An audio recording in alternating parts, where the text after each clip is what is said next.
السلام علیکم ورحمۃ اللہ وبرکاتہ۔ الحمد للہ وکفا وسلام علی حبیبہ المصطفیٰ، اما بعد فاعوذ باللہ من الشیطان الرجیم، بسم اللہ الرحمن الرحیم۔ ان اللہ وملائکتہ یصلون علی النبی یا ایہا الذین آمنوا صلوا علیہ وسلموا تسلیما۔ اللہم صل علی سیدنا محمد معدن الجود والکرم وآلہ واصحابہ الکرام وابنہ الکریم وبارک وسلم صلاۃ دائمۃ سرمدا ابدا۔ بسم اللہ الرحمن الرحیم۔ یسألک اہل الکتاب ان تنزل علیہم کتابا من السماء فقد سألوا موسیٰ اکبر من ذلک فقالوا ارنا اللہ جہرۃ فأخذتهم الصاعقۃ بظلمہم ثم اتخذوا العجل من بعد ما جاءتهم البینات فعفونا عن ذلک وآتینا موسیٰ سلطانا مبینا ورفعنا فوقهم الطور بمیثاقهم وقلنا لهم ادخلوا الباب سجدا وقلنا لهم لا تعدوا في السبت وأخذنا منهم ميثاقا غلیظا۔ صدق اللہ مولانا العظیم۔ اے محبوب، اہل کتاب تم سے سوال کرتے ہیں کہ ان پر آسمان سے ایک کتاب اتارو، تو وہ تو موسیٰ سے اس سے بھی بڑا سوال کر چکے کہ بولے ہمیں اللہ کو علانیہ دکھا دو، تو انہیں کڑک نے آ لیا۔ ان کے گناہوں پر پھر بچھڑا لے بیٹھے، بعد اس کے کہ روشن آیتیں ان کے پاس آ چکیں تو ہم نے یہ معاف فرما دیا، اور ہم نے موسیٰ کو روشن غلبہ دیا۔ پھر ہم نے ان پر طور کو اونچا کیا، ان سے عہد لینے کو، اور ان سے فرمایا کہ دروازے میں سجدہ کرتے داخل ہو، اور ان سے فرمایا کہ ہفتے میں حد سے نہ بڑھو، اور ہم نے ان سے گاڑھا عہد لیا۔ یہ دو آیتیں میں نے تلاوت کی ہے آج سورہ نساء کی۔ یہاں سے ذکر جو ہے اہل کتاب یعنی یہودیوں کا ہے۔ یہود جو ہے سب سے زیادہ نافرمانی کرنے والی قوم ہے۔ بنی اسرائیل ان میں سے خاص طور پر یہودی۔ یہ ایک مرتبہ ان کے بڑے علماء حضور پاک صلی اللہ تعالیٰ علیہ وسلم کے پاس آئے مدینے میں، اس میں کعب بن اشرف اور دوسرے لوگ تھے۔ انہوں نے آ کر کے کیا حضور سے التجا کی کہ یہ قرآن تھوڑا تھوڑا سا جو اترتا ہے ایک بار کی پورا اتروا دیجیے آپ، تو ہم مان لیں گے۔ قرآن کی ایک ایک آیتیں آتی تھیں زمانے کے تقاضے اور ان حالات کے اعتبار سے، کبھی ایک آیت، کبھی دو آیت، کبھی 5 آیت، جیسا اللہ تبارک و تعالیٰ نے مقرر رکھا تھا اس طرح کی آیتیں اترتی تھی۔ تو یہ آئے اور یوں کہنے لگے کہ ایک ہی ساتھ پورا قرآن اترے تو ہم ایمان لے آئیں گے آپ پر۔ یہ اصل میں ان کو ایمان لانا نہیں تھا، یہ ایک طرح کا مذاق کرنا تھا۔ ظاہر سی بات ہے کچھ لوگ اس طرح کا ڈھیٹ پن کرتے ہیں، اگر ایسا ہوگا تو ہم دیکھ لیں گے، آگے کر لیں گے، کچھ کر سکتے ہیں۔ تو اللہ تبارک و تعالیٰ نے ان کے جواب میں ارشاد فرمایا کہ اے محبوب، یہ کہہ رہے ہیں کہ قرآن ایک بار آپ پر اتر جائے تو یہ آپ کے پیچھے چلیں گے، بلکہ ان کے جو باپ دادے تھے بڑے بڑے لوگ، یہ اس سے بھی بڑے بڑے سوالات حضرت موسیٰ علیہ السلام سے کرتے تھے۔ موسیٰ علیہ السلام جب ان کو کہتے کہ ایمان لے آؤ، تو ایک ہوتا ہے دلائل پوچھتے ہیں کہ آپ جس طرف بلا رہے ہیں اس کی دلیل کیا ہے، ایک ہوتا ہے یہ دلیل پوچھنا، اور ایک ہوتا ہے آدمی کے دل میں پہلے سے انکار موجود ہو، ایسا کر کے دکھا دو تو میں جان لوں، سوئی میں سے اونٹ کو داخل کرا کے دیکھو، سوئی میں کے ناکے میں سے میں جان لوں، آسمان سے فلاں چیز اتار کے دکھا دو تو میں جان لوں۔ یہ چیزیں بندہ جو ہے ڈھیٹ پن میں کرتا ہے۔ ایک ہے دلیل پوچھنا، حق کی جستجو کے لیے، حق کی تلاش کے لیے بندہ دلیل پوچھتا ہے، اس پر ثواب بھی ہے اس کو کہ سوال کرے گا اور علم میں اضافہ کرے گا۔ اور ایک ہوتا ہے سامنے والے کو زیر کرنے کے لیے پوچھتا ہے۔ اب یہودیوں کی یہی طبیعت ہوا کرتی، تو اللہ کے حبیب صلی اللہ تعالیٰ علیہ وسلم ہمارے آقا کے پاس جب انہوں نے ایسے سوالات کیے کہ ایک بار کی پورا قرآن اترے گا، قرآن تو 23 سال میں اترا ہے نا، پورے 23 سال لگ گئے قرآن پاک کو اترتے اترتے، جس میں سے 13 سال مکہ کے ہیں اور 10 سال مدینہ طیبہ کے ہیں۔ ان پورے 23 سال میں قرآن اترا ہے۔ اب یہ اس کے بیچ میں یہ یہودی کہتے تھے کہ یہ تھوڑا تھوڑا اترتا ہے، ایک بار پورا اتر جائے، تو اللہ تعالیٰ نے جواب میں فرمایا اے محبوب صلی اللہ علیہ وسلم، اس سے آپ کبیدہ خاطر نہ ہوں، اس سے غم یا ملال اپنے اوپر لانے کی ضرورت نہیں، کیونکہ ان کے بڑے جو تھے وہ اس سے بڑے بڑے سوالات کرتے تھے موسیٰ علیہ السلام سے۔ وہ کیا کرتے تھے وہ بھی اللہ تعالیٰ نے فرمایا، فَقَالُوا أَرِنَا اللَّهَ جَهْرَةً۔ اے موسیٰ علیہ السلام جب ان کو ایمان لانے کی بات کرتے تو کیا کہتے ہیں؟ موسیٰ ہم اللہ کو کھلے طور پر دیکھنا چاہتے ہیں، تب ہم ایمان لائیں گے۔ یعنی بالکل ظاہری طور پر اللہ ہم کو نظر آ جائے پھر ہم آپ کو مان لیں گے، ایمان لے آئیں گے۔ یہ تو بہت بڑی چیز پوچھ رہے ہو۔ یہ یہودیوں کی عادت تھی، اس طرح کے سوالات کرتے موسیٰ علیہ السلام سے، تو اللہ تعالیٰ نے کیا فرمایا؟ فَأَخَذَتْهُمُ الصَّاعِقَةُ، تو ایک بجلی اور کڑک نے جو ہے نا ان کو گھیر لیا۔ ہاں، ایسے سخت عذاب میں گرفتار ہو گئے کہ چیخ و پکار کرنے لگے کہ نہیں نہیں نہیں، ہمارا پرانا مطالبہ چھوڑ دو، نہیں اب نہیں دیکھنا چاہیں گے۔ ان کو جو سختیاں آتی تو توبہ کر لیتے پھر۔ تو اللہ تعالیٰ فرماتا ہے کہ یہ اپنے ظلم کی وجہ سے، اپنے گناہوں کی وجہ سے ڈھیٹ پن کرتے تھے۔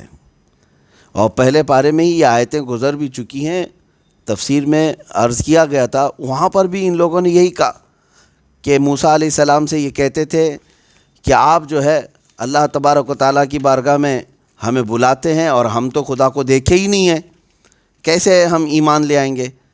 تو وہ یوں کہتے تھے۔ تو اللہ تبارک و تعالیٰ نے وہاں پر بھی جو ہے یہی فرمایا۔ یہ ہے آیت کریمہ، اس میں سورہ بقرہ کی آیت نمبر 55، وَإِذْ قُلْتُمْ يَا مُوسَىٰ لَن نُؤْمِنَ لَكَ حَتَّىٰ نَرَى اللَّهَ جَهْرَةً۔ یاد کرو اے موسیٰ،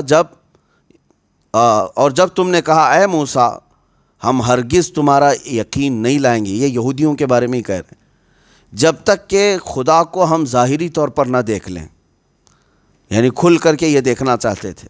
وہاں پر بھی پہلے پارے میں بھی یہ آیت آئی ہے، اللہ تعالیٰ نے فرمایا کہ پھر ان کو بجلی اور کڑک نے آ کر کے گھیر لیا تو پھر تل ملانے لگ گئے۔ جس چیز کی تمہارے اندر تاب نہیں ہے اس چیز کی خواہش کیوں کرتے ہو؟ جس چیز کی تمہارے اندر اٹھانے کی طاقت نہیں ہے اس چیز کا سوال کیوں کرتے ہو؟ تو مستحیل اور محال چیزوں کا سوال کرنا بھی جائز نہیں ہے۔ یہ یہودیوں کی اس عادت پر میں ایک بات عرض کر دوں، شان نزول تو اس کا یہی ہے کہ اللہ تبارک تعالیٰ نے ان کے رد میں ہی یہ آیت نازل فرمائی، جو مدینے کی یہودی حضور سے پوچھنے آئے تھے کہ آپ پورا قرآن ایک ہی بار کیوں نہیں آپ کے اوپر آتا ہے؟ تو اللہ تعالیٰ نے جواب میں فرمایا، اس سے بڑی بڑی چیزیں بھی ان کے بڑے دادے پوچھتے رہے، ایسے ہی سوالات کرتے تھے۔ مجھے کچھ لوگوں کے متعلق یہ بھی سننے میں ملا کہ فی زمانہ ایک بڑی گمراہی کا راستہ کھلتا جا رہا ہے پیروں کے ذریعے سے۔ میں سارے پیروں کو نہیں کہتا، سارے مشائخ کی بات نہیں کرتا، پیران نظام مشائخ اہل سنت اپنے سر آنکھوں پر، لیکن کچھ گمراہ ہیں، کچھ گمراہ گر ہیں جن کو شریعت سے کوئی تعلق نہیں۔ ان جعلی پیروں کا ایک دعویٰ یہ بھی ہے کہ ان کے مریدوں کو یہ کہتے ہیں کہ ہم خدا دکھا کر مرید کرتے ہیں۔ ہاں، یہ بات سننے کو بھی آئی اور مرید فخر سے کہتا بھی ہے کہ کیا آپ نے خدا کو دیکھا ہے؟ تو سامنے والا کہے گا کیسے دیکھ سکتے ہیں ہم؟ تو کہتے ہمارے حضرت تو بغیر دکھائے تو مرید بھی نہیں کرتے۔ ایک ایسا ہی شخص ہم سے ٹکرایا، ہم نے پوچھا کہاں دکھاتے ہیں تمہارے پیر صاحب؟ کہا بکرے کے بھیجے میں دکھاتے ہیں۔ ہاں، بکرا ذبح کرتے ہیں، بھیجا نکالتے ہیں اور اس میں جو ہے پیر صاحب جو ہے خدا کو دکھاتے ہیں، معاذ اللہ رب العالمین۔ یہ بھیجے کا ان سے پیر صاحب سے کیا تعلق ہے مجھے آج تک سمجھ میں نہیں آیا۔ کلیجے میں کیوں نہیں دکھاتے یا پھر دوسری جگہ پر؟ بہرحال لیکن یہ گمراہی کس قدر بڑھ گئی ہے میرے عزیزوں۔ بھولے بھالے لوگوں کو اس نام پر بڑی بڑی چیزیں بتا کر کے ورغلانا کہ یہ علماء تمہیں کیا بتا پائیں گے، یہ شریعت والے کیا جانتے ہیں، آؤ ہمارے پاس، ہم تو خدا تک پہنچائیں گے۔ خدا تک پہنچائیں گے؟ کون سے خدا تک پہنچائیں گے یہ پتہ ہی نہیں ہے۔ جو میرے مصطفیٰ کریم صلی اللہ تعالیٰ علیہ وسلم کا راستہ چھوڑ کر چلے وہ خدا تک جا ہی نہیں سکتا۔ بخدا خدا کا یہی ہے در، نہیں اور کوئی مفر مقر، جو وہاں سے ہو یہیں آ کے ہو، جو یہاں نہیں تو وہاں نہیں۔ یہ بات پکی ہے، حضور کا راستہ چھوڑ کر کوئی اللہ تک پہنچ سکے گا؟ اور یہ اپنے گوفے میں بیٹھ کر بڑے بڑے دعوے کریں اور یہ کہیں کہ ہم خدا تک پہنچائیں گے۔ یہودیوں کی یہی صفات تھیں، یہی عادات تھیں، وہ ایسی بڑی بڑی چیزوں کے ڈینگ مارتے تھے، بڑے بڑے دعوے کیا کرتے تھے کہ ہم ایسا کر سکتے ہیں، ویسا کر سکتے ہیں، اور ان کی گمراہی یہاں تک پہنچی کہ وہ انبیاء کرام علیہ السلام کو بھی قتل کرنے لگ گئے۔ اب آیتیں ہیں آگے، وَقَتْلِهِمُ الْأَنْبِيَاءَ بِغَيْرِ حق، یہ انبیاء اکرام کو ناحق قتل کیا کرتے تھے۔ کیوں؟ انبیاء اکرام علیہ السلام ان کو غلط روش سے ہٹاتے اور سیدھا راستہ بتاتے تو ان کے جانی دشمن بن جاتے تھے۔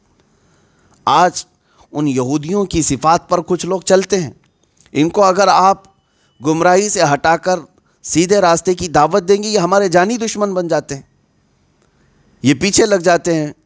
کئی علماء حق کے ساتھ انہوں نے ظلم کا معاملہ کیا ہے، صرف اور صرف یہی کہ ان کے نفس کے خلاف یہ سننا بھی پسند نہیں کرتے۔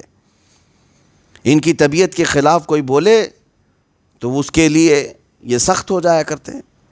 بہرحال اللہ کو ظاہری طور پر دیکھنا، علانیہ دیکھنا، کیا یہ ممکن ہے بندے کے لیے دنیا میں؟ اس کے لیے ائمہ اکرام سبوں نے یہی اتفاق کے ساتھ بیان فرمایا۔ قرآن خود کہتا ہے لا تدرکہ الابصار وہو یدرک الابصار، کوئی آنکھ اسے گھیر نہیں سکتی، بلکہ وہ سارے لوگوں کی آنکھوں کو اللہ تبارک تعالیٰ اپنے علم سے احاطہ کیا ہوا ہے، اور اگر آنکھوں میں وہ سما گیا تو محدود ہو گیا، تو کوئی آنکھ ہے ہی نہیں۔ یہاں تک کہ معراج کی شب حضور پاک صلی اللہ تعالیٰ علیہ وسلم نے جو رب ذوالجلال کو اپنے آنکھوں سے دیکھا، اس میں بھی کئی اختلافات آئے۔ اس کی وجہ یہ، میں ان اختلافات کا آج ذکر نہیں کر رہا، لیکن وہ حضور پاک کی شان تھی، ان کی خصوصیت تھی، اللہ جسے عطا کرے، لیکن دوسرے بندوں کے لیے یہ ممکن نہیں ہے۔ اور اس طرح کی طلب رکھنا بھی، جو چیز محال ہے، مستحیل ہے، ناجائز و حرام ہے۔ مانگنے کے سلسلے میں بھی اگر آپ کو یہ کہہ دیا جائے کہ جو چاہے اللہ سے مانگ لو، تو اس میں بھی لمٹ ہے میرے عزیز۔ ایسا نہیں ہے جو چاہو کا مطلب کیا ہے، جو چاہو مانگ لو کا مطلب کیا ہے؟ تو آپ آج کے زمانے میں اللہ تعالیٰ سے یہ مانگ سکتے ہیں کہ اللہ مجھے نبی بنا دے؟ محال ہے۔ میرے آقا صلی اللہ تعالیٰ علیہ وسلم کے ختم نبوت کے بعد وہ خاتم النبیین ہے، اس کے بعد نبی کا ہونا محال ہے، ناممکن ہے۔ تو کسی ناممکن اور محال چیز کا مانگنا حرام ہے، نعوذ باللہ من ذالک۔ کیا مانگنے کا مطلب یہی تمام چیزیں ہیں؟ نہیں، آپ کی بھی لمٹ رکھی گئی ہے۔ وہ چیزیں مانگو جس کا تم خود تحمل رکھتے ہو، اٹھا سکتے ہو، برداشت کر سکتے ہو، اور شریعت میں جس کے جواز کا حکم ہو۔ اور اسی لیے آپ نے بزرگوں سے سنا بھی ہوگا، اکثر جو ہے یہ دعا کرتے ہیں اللہ تعالیٰ آپ کی ساری جائز تمنائیں پوری کرے۔ جائز تمنائیں کا مطلب کیا ہے؟ یعنی تمنا انسان اگر ناجائز کر بھی لے تو اس کے لیے دعا کرنا یا پھر اس کے لیے سفارش کرنا بھی ناجائز و حرام ہے۔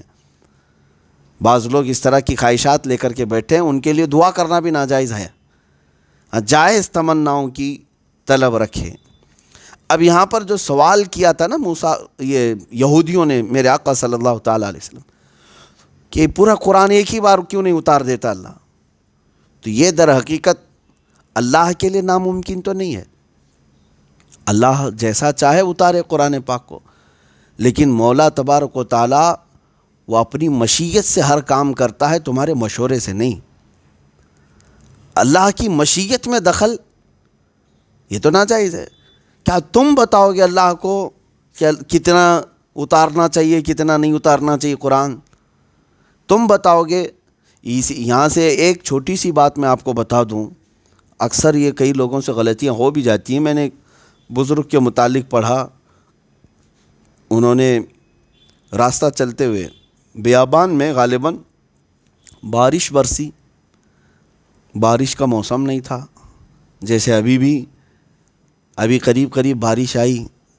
دسمبر میں بارش کا آنا لوگوں کے لیے تعجب کی بات ہے، بارش کے اپنے اوقات ہیں۔ اس بزرگ نے صرف یہ کہا یہ کیا بے موسم بارش ہو رہی ہے، اکثر لوگوں کی زبانوں سے یہ نکلتے ہیں۔ تو غیب سے ندا آئی کہ اے بندے کیا تم فیصلہ کرو گے کہ کس موسم میں بارش برسانا ہے؟ اللہ تبارک و تعالیٰ کا ہر کام اس کی مشیت سے، اس کے ارادے سے ہوتا ہے، وہ بہتر جانتا ہے، پوری کائنات کو چلا رہا ہے۔ ہاں بے ٹائم کے تم کو کیسے پتہ چلا کہ یہ بے ٹائم ہے؟ تم کو کیسے پتہ چلا کہ یہ بے موسم ہے؟ تم نے تو صرف حالات کو دیکھا ہے، باقی تمہیں یہ خبر ہے کہ اس بارش کے کتنے ہزار لاکھ کروڑ فائدے ہوں گے جو اللہ جانتا ہے، وہ اللہ بہتر جانتا ہے۔ تو اس طرح کی چیزیں جب کہنے کو منع کیا گیا ہے کہ اللہ تبارک و تعالیٰ کے ارادے اور مشیت پر تم کلام بھی نہ کرو، تو سوال کرنا تو بہت بڑا جرم ہے۔ اس طرح کا سوال کرنا کہ اللہ تعالیٰ ایسے کیوں نہیں اتارا، ویسے کیوں اتارا۔ تو یہاں سے ایک چیز میں بتا دوں، اس آیت کریمہ کی تشریح کرتے ہوئے بزرگوں نے جو ہمارے لیے معاملات بیان کیے ہیں کہ کسی سے سوال بھی کریں تو وہ سوال کریں جو شریعت میں جائز ہے۔ اس میں بہت ساری تفریعات ہوں گی، بہت سارے مسائل نکلتے ہیں، اس میں آپ کے سامنے رکھتا ہوں کہ سامنے والے سے سوال کس طرح کا کرنا چاہیے۔ مشکات شریف کی حدیث بھی ہے کہ اگر کسی نے عالم سے سوال اس نیت سے کیا کہ شاید اس مولانا کو پتہ نہیں ہوگا، ابھی سب کے سامنے سوال کرتا ہوں، دیکھو ذلیل ہو جائے گا، تو حدیث پاک میں قیامت کے دن اسے آگ کی بیڑیاں پہنائی جائیں گی اور اس کی زبان کو فرشتے آگ کی کینچی سے کھینچیں گے اور قیامت کے دن اسے ذلیل کیا جائے گا۔ علم اس لیے نہ حاصل کرو، یہ علم حاصل کچھ لوگ جو ہے چھوٹی چھوٹی کتابیں لے جا کر کے پڑھ کر کے سمجھتے ہیں، معمے کی کتاب اور جو پھنسانے والے معاملات ہوں گے۔ اب واٹس ایپ میں تو یہ گھومتے ہی رہتے ہیں آج سوالات کہ وہ کون سی جگہ ہے جہاں سورج کی روشنی نہیں پڑی، وہ فلاں عورت کون سی تھی، فلاں کون سی۔ آپ کو اس سے کیا تعلق ہے؟ آپ نے یہ سوال نہیں کیا کہ نماز میں یہ خطا ہو گئی تو سجدہ سہو ہے یا نہیں ہے۔ آپ کی ضرورت کا سوال تھا، آپ کی ضرورت کا سوال تھا۔ آپ کی تجارت کے معاملات کو لے کر کے آپ کو شک تھا کہ میری کمائی اس طرح سے ہو رہی ہے تو میں عالم دین سے پوچھ لوں آیا میرے لیے حلال ہے یا حرام ہے۔ یہ تو زندگی بھر نہیں پوچھنا ہے، اس کو سوال بھی نہیں کرتے کہ اگر سامنے سے حرام کا فتویٰ آ گیا تو پھر ہماری دھندا چھوٹ جائے گا، کام چھوٹ جائے گا۔ سوال وہ نہیں ہے، سوال تو یہ ساری چیزیں کہ شیطان کی بیوی کا نام کیا تھا، بڑے بیٹے کا نام کیا تھا، آپ اس کے خاندان سے کیا لینا دینا آپ کا؟ کوئی رشتہ کرنا ہے؟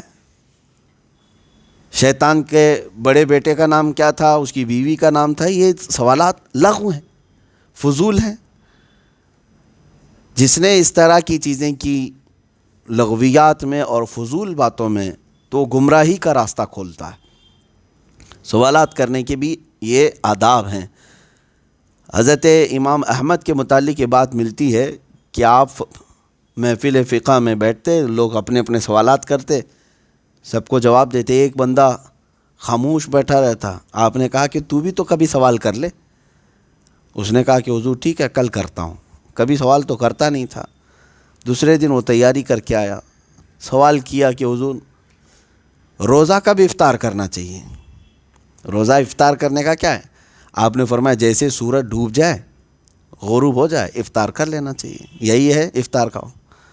تو اس نے جھٹ سے کہا کہ اگر سورج ڈوبا ہی نہیں تو کیا کریں گے؟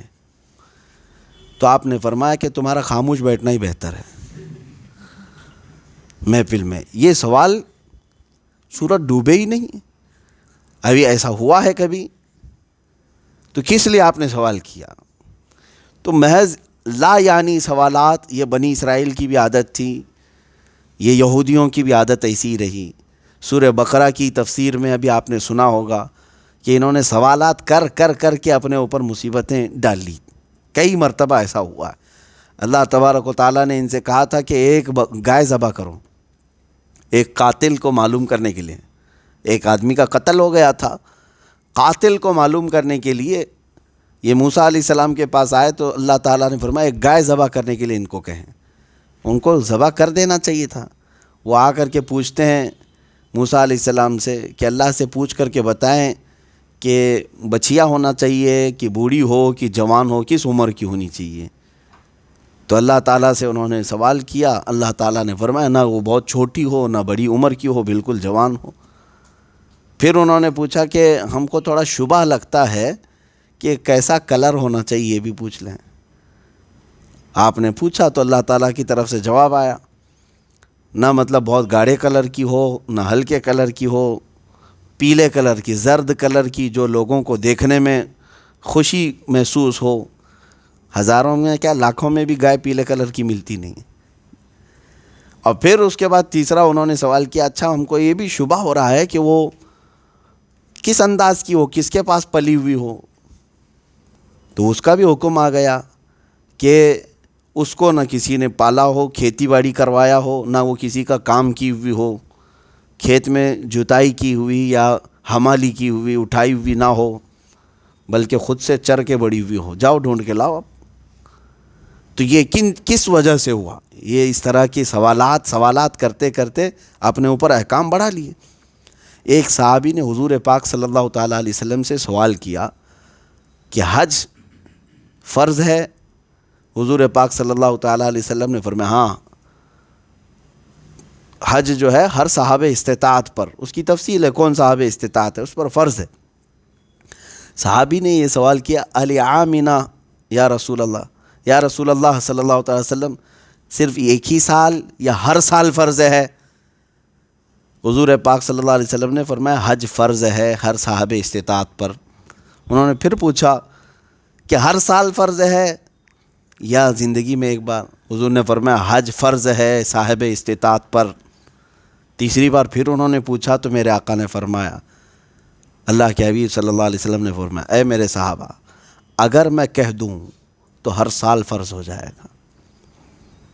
وہ زبان جس کو سب کن کی کنجی کہیں، شریعت ہے، اگر میں کہہ دیتا ہر سال فرض ہو جاتا، لیکن آپ کو مطلق کہہ دیا گیا ہے کہ ہر صاحب استطاعت پر حج فرض ہے، اتنا ہی لے کے چلو۔ تو حضور پاک صلی اللہ تعالیٰ علیہ وسلم نے بھی یہاں پر آداب بتائے کہ جب کسی کو حکم دیا گیا، جواب میں مطلق کہہ دیا گیا، جتنا آسان ہے اس پہ عمل کر لو۔ ہاں، اگر آپ کو ہم نے کہا کہ پانی لے آؤ تو آپ کھڑے ہو گئے کہ ٹھنڈا چاہیے کہ گرم چاہیے، پھر ایک قید بڑھ گئی، ٹھنڈا چاہیے، شیشے کے گلاس میں چاہیے کہ اسٹیل کے گلاس میں چاہیے، تو یہ تو آپ خود سوالات بڑھاتے جا رہے ہیں نا۔ اور اس کے بعد پھر یہ بسلری کا چاہیے کہ بورنگ والا چاہیے کہ مٹکے کا چاہیے، یہ تو آپ سوالات بڑھاتے جائیں گے، وہ قید بڑھتی جائے گی۔ جب مطلق حکم آئے تو اسی پر عمل کر لے جانے میں آپ کا حکم پورا ہو جائے گا۔ اب بنی اسرائیل کے ان سوالات کے بعد یہاں پر ایک چیز اور بھی، اللہ تبارک و تعالیٰ سے انہوں نے کیا کہا تھا کہ ہم اللہ کو ظاہری طور پر دیکھنا چاہتے ہیں۔ اس طرح کے خواہشات کرنا جو مطلب تمہارے لیے مستحیل ہے اور محال ہے، یہ بھی جائز نہیں۔ اب یہاں پر رک کر کے میں بتاتا ہوں کہ کچھ لوگ جو ہے دعاؤں کو ڈائیورٹ کر چکے ہیں آج۔ ہاں، یہ ایک بڑا گمبھیر مسئلہ ہے۔ اللہ تبارک و تعالیٰ سے دعا کرنا، سوال کرنا، وہ تمہاری آخرت کے لیے ہے اور تمہاری دین کے لیے ہے۔ جیسے اللہ تعالیٰ نے قرآن میں خود سکھایا نا، ربنا آتنا فی الدنیا حسنہ، تم دعا کرو کہ اے اللہ ہمیں دنیا میں اچھی چیز عطا کر اور آخرت میں بھی اچھی چیز عطا کر، وفی الآخرۃ حسنہ۔ تو اس میں سب کچھ آ گیا۔ لیکن اب جو ہے کئی لوگوں کا طریقہ یہ ہے، مثال کے طور پر چند دنوں پہلے ایک خاتون ہم سے سوال کرنے لگی کہ پچھلے 6 سال سے میں تہجد کی نماز پڑھ رہی ہوں، توجہ چاہتا ہوں، پچھلے 6 سال سے وہ تہجد کی نماز پڑھ رہی ہے۔ اتنی بات تو بہت اچھی ہے۔ اس زمانے میں پرفتن دور میں کوئی اگر لڑکی تہجد کی نماز پڑھتی ہے تو کمال کی بات ہے۔ باقی پڑھتی ہوگی تبھی تہجد پڑھتی ہوگی۔ میں نے تعریف بھی کیا اور دعا بھی کیا، بہت اچھا ہے بیٹا، تہجد کی نماز پڑھتی ہے اور کبھی دعا مس نہیں کرتی رات کے وقت، وظیفہ اور دعا۔ لیکن آخر میں جو اس نے کہا وہ کس لیے کہ ان کو کسی شخص سے محبت ہے، پیار ہے، کہ وہ تہجد میں اللہ سے اس کو مانگتی رہتی ہے۔ اللہ اکبر، تمہارے 6 سال کی تہجد وہ ایک لڑکے کے لیے تھی، اللہ کے لیے نہیں۔ عبادتوں کو تم نے دنیا حاصل کرنے کا ذریعہ بنایا۔ ارے کوئی جائز چیز کے سوال کے لیے اگر ہم سے کوئی یہ پوچھتا کہ میں پچھلے 10 سال سے رات کو اٹھ کر کے تہجد پڑھتا ہوں یا درود پڑھتا ہوں، میری تمنا یہ ہے کہ میرے آقا کو ایک بار دیکھ لوں۔ یہ بات تو تھی کمال کی کہ تم نے ایک بہت بڑے مقام کے لیے اپنے آپ کو تم ایک مجازی عشق اور محبت کے لیے تہجد کی بات کر گئے۔ میرے عزیزو، عبادات جو ہے وہ خالص اللہ کی رضا کے لیے، تم نے اس کو ہتھیار بنایا ہے۔ کئی لوگوں کے ہاں وظیفے صرف اسی لیے چل رہے ہیں، دنیا کے لیے وظیفے۔ ہاں کسی کی بیوی روٹی ہے تو اس کو وظیفہ چاہیے ہے، کسی کا شوہر قابو میں کرنے کے لیے اس کو بھی وظیفہ چاہیے۔ تمہیں اللہ اور اس کے صفات، اللہ رب العزت کے نام اور اس کے صفات صرف دنیاوی مفاد حاصل کرنے کے لیے استعمال کرنا ہے۔ بہت سارے لوگ تو یہ وظیفے بھی بتا رہے ہیں نا، اس چیز کے لیے یہ وظیفہ، اس چیز کے لیے یہ وظیفہ۔ میرے عزیزو، تھوڑا ہوش میں آؤ۔ اللہ تبارک و تعالیٰ کی بارگاہ میں جب سوال کرنا ہو تو سب سے بڑا سوال تو یہ تھا، اولیاء اکرام یہ پوچھتے تھے کہ اے اللہ تو ہم سے راضی ہو جا، تو ہم سے راضی ہو جا، تجھ سے تجھی کو مانگ کر مانگ لی ساری کائنات۔ اگر وہ راضی ہوا تو پھر بچا کیا ہے؟ جو چاہو گے وہ تمہیں مل جائے گا۔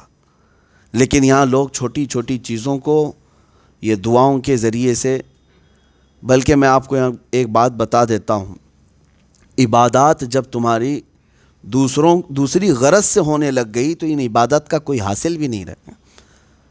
میری ایک پرانی تفسیر کے کلپ میں ہوگا شرک خفی اور شرک جلی۔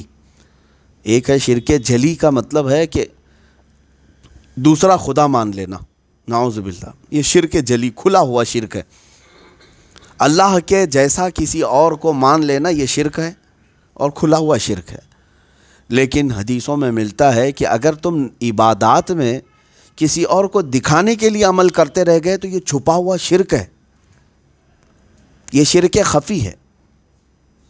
تو یہاں پر بہت ساری عبادات اور بہت سارے سوالات و دعائیں اللہ تبارک و تعالیٰ کی رضا کی بجائے دوسروں کے حصول کے لیے کی جا رہی ہیں۔ ناجائز محبت پر قابو پانے کے لیے ان کو تہجد چاہیے، رات رات اٹھ کر کے اپنی ناجائز اور بے حیا محبت جس کی کوئی اصل نہیں ہے، ابتدا حرام سے شروع ہوئی اور اس چیز کو آپ تہجد تک لے جاتے ہیں۔ ہاں اب کوئی پاکیزہ لیلا مجنوں تو ہے نہیں، اتنے پاکیزہ ہوں کہ ان کے خیالات بھی معطر اور مطہر ہوں۔ بہرحال یہاں پر میں یہ اصلاح چاہتا ہوں کہ اللہ کی عبادت کرو تو خالص اس کی رضا کے لیے کرو، دنیا طلبی اور دنیا کے حصول کے لیے نہیں۔ یہ بیچ میں مجھے رک کر کے کہنا تھا کہ سوالات کرنا ہو، دعا کرنا ہو، اس کے بھی آداب ہیں، اس کے بھی آداب ہیں۔ اللہ تبارک و تعالیٰ کی بارگاہ میں وہ سوالات کریں جو اس کی شان کے لائق ہے، جو محال ہو یہ چیز کا سوال بھی نہ کریں، اور جو تمہاری ذات کے لائق نہیں اس کا بھی سوال نہ کریں۔ ہاں آپ اپنے لیے مانگ سکتے ہیں کہ اے اللہ تو مجھے اپنا ولی بنا لے، یہ اس کی شان کے لائق بھی ہے، اور آپ مانگیں تو کوئی بڑی بات نہیں، مولا اگر چاہے تو دلوں کو پاک کرتے۔ ہاں ہمارے حضرت نے یہ لکھا بھی ہے، میں گنہگار ہوں اور بڑے مرتبوں کی خواہش، تو کریم ہے خدایا تیری بندہ پروری ہے۔ ہاں بڑے مرتبوں کی خواہش کا مطلب یہ نہیں ہے کہ نبوت مانگ رہا ہے، نبوت محال ہے، یا کوئی بندہ یہ کہے کہ مجھے خدا ہی بنا لے دوسرا خدا، نعوذ باللہ، محال ہے۔ ان تمام چیزوں کو ذہن میں رکھنا چاہیے، وہ سوال بھی جائز نہیں ہے جو محال ہے۔ بہرحال یہودیوں کا یہ سوال جو میرے آقا صلی اللہ تعالیٰ علیہ وسلم سے تھا وہ تو صرف مذاق کے لیے تھا۔ اکثر ان کے سوالات حضور پاک کے پاس جو آتے تھے یہ جانچنے کے لیے لاتے تھے، یا اپنی کتابوں میں جو تورات میں انجیل میں پڑھے ہوئے ہوتے اور یہاں چیک کرنے کے لیے آتے تھے کہ دیکھتے ہیں ویسا ہی ہے ان کے پاس یا نہیں۔ اصحاب کہف کے بارے میں بھی یہ پوچھنے کے لیے آئے تھے کہ بتائیں ان کے کتنے لوگ تھے اصحاب کہف، 6 تھے، 7 تھے، 8 تھے، یہ بھی سوال ہے۔ کبھی سوال یہ بھی کیا کہ چاند شروع میں دبلا پتلا رہتا ہے، پھر بڑھتا ہے، پھر گھٹتا ہے، اس میں کیا حکمت ہے؟ چاند کے بارے میں سوال کیا۔ یسألونک عن الروح، روح کے بارے میں سوال کیا، روح کیا چیز ہے؟ بہت سارے سوالات ہوئے، لیکن ان میں سے یہودی جو سوال کرتے تھے وہ خاص طور پر سامنے والے کو ناپنے کے لیے، یعنی رسول پاک صلی اللہ تعالیٰ علیہ وسلم کے علم کو دیکھنے کے لیے اور ان کے اوپر اتری ہوئی آیات کو چیک کرنے کے لیے، اپنے سے ملانے کے لیے کرتے تھے۔ اور رب ذوالجلال نے قرآن پاک میں بلکہ دیگر مقامات پر میرے نبی کو سارے علوم عطا کر دیا تھا، اور خود فرمایا وَعَلَّمَكَ مَا لَمْ تَكُنْ تَعْلَمْ، ہم نے آپ کو وہ ساری چیزیں سکھا دی جس کا آپ کو علم نہیں تھا۔ تو جب کوئی سوال لے کر آتا میرے آقا صلی اللہ علیہ وسلم اسے تشفی بخش جواب بھی دیتے تھے۔ اچھا، اب یہاں پر یہودیوں کی بہت لمبی چوڑی باتیں مجھے پیش کرنی بھی تھی، کیونکہ اب ان کی داستان شروع ہو رہی کافی آگے تک، یہود و نصارہ یہ ٹاپک رہے گا۔ ان آیات کا تقریباً یہاں سے لے کر کے 10-12 آیتیں اسی موضوع پر ہیں، اور انہوں نے عیسائیوں کے ساتھ کیا کیا گل کھلائے ہیں۔ آج یہ دونوں بھائی بھائی بن کر کے بیٹھے ہوئے ہیں، یہودی اور عیسائی، ان کا دونوں کا متفقہ ٹارگٹ جو ہے اسلام ہے۔ جب دشمن سیم ہوتا ہے تو بھائی بن جاتے ہیں، ایسا ہوتا ہے، انسان کی فطرت ہے کہ آپ کو دشمنی ہو گئی میرے سے، تھوڑے دنوں کے بعد دیکھتے ہیں کہیں دور کا کوئی دشمن نکلا تو یہ آپ وہاں اس کو بلا لیتے ہیں، آ جاؤ ہم دونوں ساتھ میں لڑتے ہیں۔ تیسرا کوئی اور ملا، چاہے وہ کتا ہی کیوں نہ ہو، تو بھائی ہے ہمارا، کیونکہ ہمارا دشمن سب کا سیم ہے، تو کتا بھی، بکرا بھی، خنزیر بھی سب مل جاتے ہیں۔ دشمنی جو ہے سب کو ملا۔ آپ کو حیرت ہوگی، میں یہ یوں ہی نہیں کہہ رہا، یہودی اور عیسائی اتنے کٹر دشمن کہ انہوں نے اتنا قتل عام کیا کہ دنیا میں اتنا قتل کسی نے نہیں کیا ہوگا۔ عیسائیوں نے یہودیوں کو مارا ہے۔ ہاں، یہ بڑے سیدھے بنے گھومتے ہیں نا یہ آج عیسائی، یہ امن کے دائی ہیں، ہم جو ہے پیس چاہتے ہیں، شانتی چاہتے ہیں۔ کہاں کی شانتی؟ ساری شانتی کو دنیا کے بھنگ کیا ہے تو عیسائیوں نے کیا ہے۔ قتل عام کیا تھا یہودیوں کا، بیت المقدس کو 2 مرتبہ توڑا ہے انہوں نے، عیسائیوں نے، ان کے بڑے بڑے بادشاہوں نے 1-1 لاکھ یہودیوں کو ایک ساتھ مارتے رہے۔ ٹائٹس کے زمانے میں، ہرکیولس کے زمانے میں یہودیوں کو بہت مارا ہے، قتل عام کیا، اور یہودی ان کے اوپر برے برے الزامات لگاتے رہے عیسائیوں پر، صرف ان پر ہی نہیں، سیدہ بی بی مریم پر، حضرت عیسیٰ علیہ السلام پر گندے الزامات ان کی کتابوں میں موجود۔ ایک دوسرے کی لڑائیاں اتنی تھیں، اور اتنا ہی نہیں، جرمن کے ہٹلر کا جو معاملہ ہے وہ بھی پتہ ہے ان کو۔ ایک لفظ سے اتنی چڑ ہے، ہولوکاسٹ اگر کسی نے کہہ دیا تو دنیا بھر میں اس پر مقدمہ کر دیتے ہیں، ان کو تکلیف ہے اس چیز سے۔ 60 لاکھ یہودی مارے گئے تھے، بڑی مشہور بات ہے، جب یہ داستان آئے گی تو ہم اس کو بھی سنائیں گے، اس کی حقیقت کیا ہے۔ لیکن میں آپ کو ایک بات بتا دوں کہ یہ کٹر دشمن ایک دوسرے کے خون کے پیاسے، اور آج بھائی بھائی بنے ہوئے ہیں، بھائی بھائی ہیں کہ دونوں مل کر کے حکومت کریں گے، دونوں ساتھ ساتھ چلیں گے، ہم تم پر نہیں ماریں گے، تم ہم پر نہیں مارو گے۔ کیوں؟ دونوں کا ٹارگٹ اسلام ہے، مسلمان ان کے دشمن ہیں، اور انہوں نے یہ طے کر لیا ہے کہ ہم دونوں مل کر کے مقابلہ کریں گے اسلام کے۔ میں کہتا ہوں یہ دونوں کیا اور 200 دیگر مذاہب اور ادیان مل جائیں اور کریں اسلام کا مقابلہ۔ اسلام کی فطرت میں قدرت نے وہ لچک دی ہے، جتنا ہی دباؤ گے اتنا ہی وہ ابھرے گا۔